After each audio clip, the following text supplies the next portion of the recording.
Hey everyone, I'm Brian and welcome to my shop. Today I'm going to show you how to install a breadboard end on a table using Festool Domino.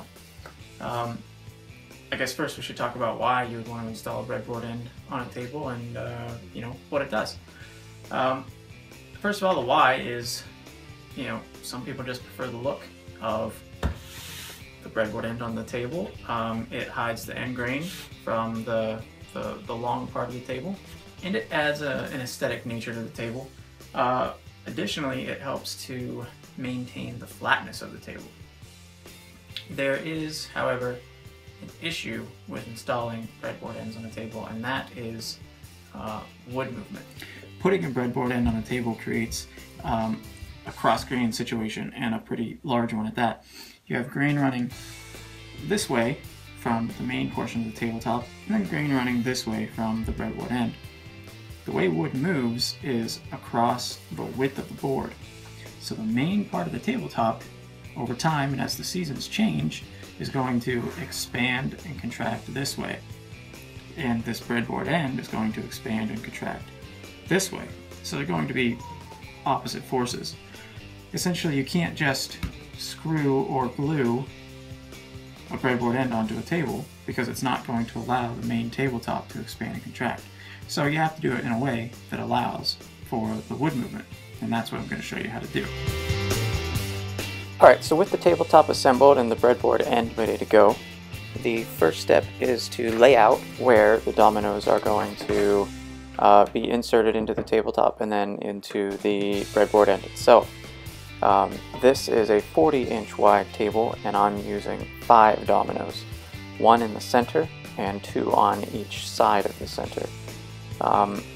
When using this technique, you always have to have 1 domino in the center.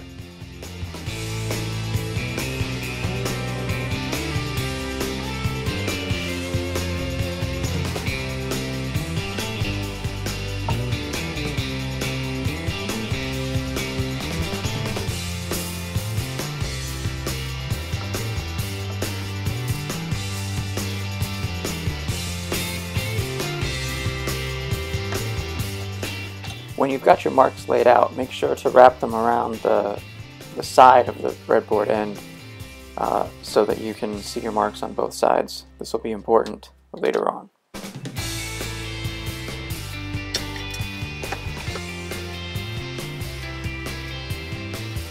With all the layout done, it's time to cut the mortises in the tabletop and the breadboard end. In the tabletop itself, when you cut the mortises, they need to be on the tight setting.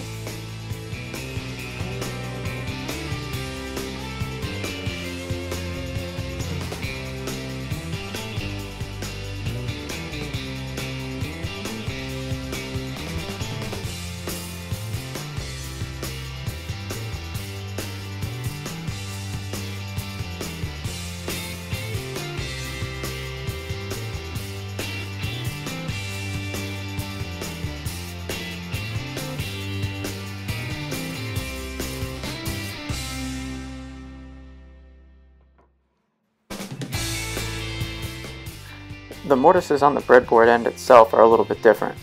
The one in the very center is cut on the tight setting, while the remaining mortises are cut on the loose setting. This is what's going to allow the tabletop to expand and contract.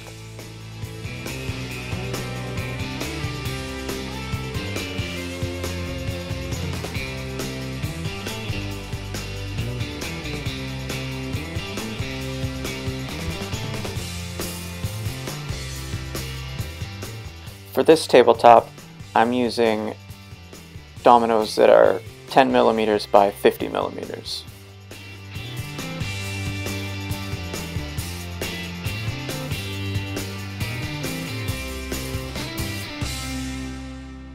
With the breadboard end installed, it's time to drill holes for the dowels that will actually keep the breadboard attached to the tabletop.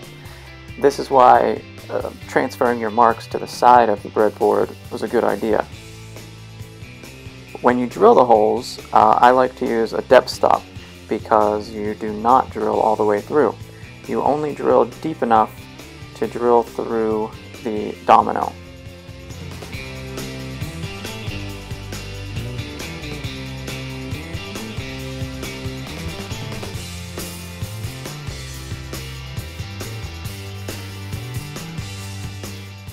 The only domino that you should not drill through is the one located in the center of the table.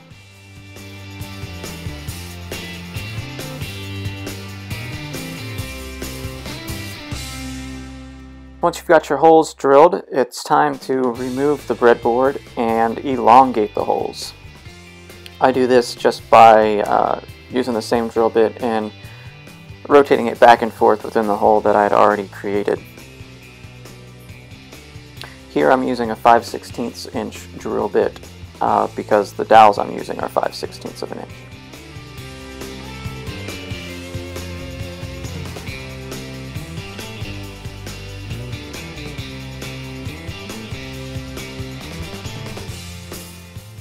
Alright, now that our dominoes are prepared and the holes are elongated, it's time to glue them into the main part of the tabletop. When you're doing this, you only want to put glue on the half of the domino that goes into the tabletop. There shouldn't be any glue on the half of the domino that has the hole in it.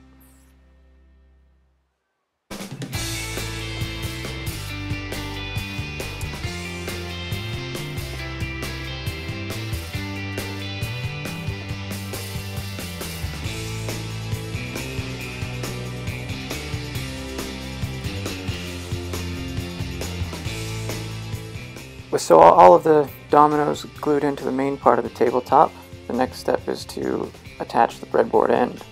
To do this, you're going to glue the very center domino. So go ahead and put glue on the remaining portion of the domino that's exposed.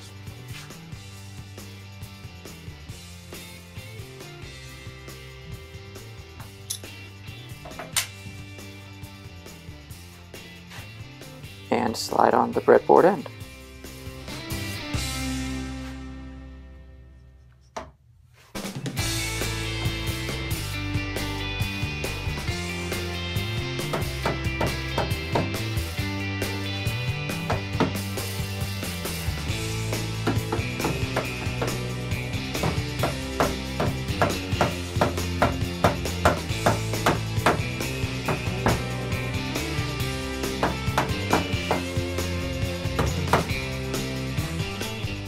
With the breadboard end installed, it's time to glue in the dowels.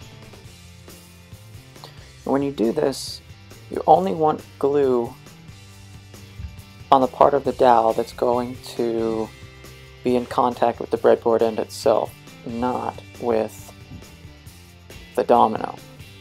In other words, you don't want to glue the dowel to the domino. You only want to glue the dowel to the breadboard end.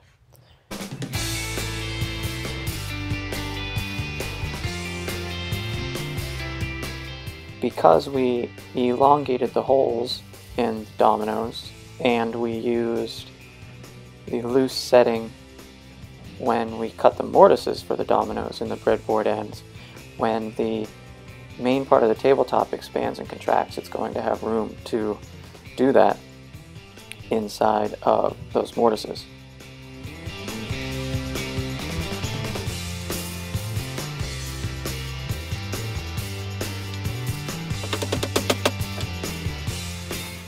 So the final step is to flush trim the dowels so that they're even with the breadboard end.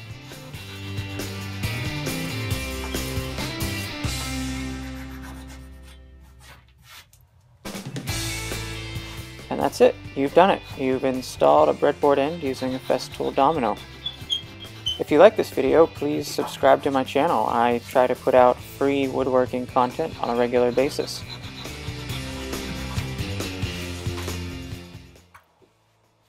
Thanks for watching.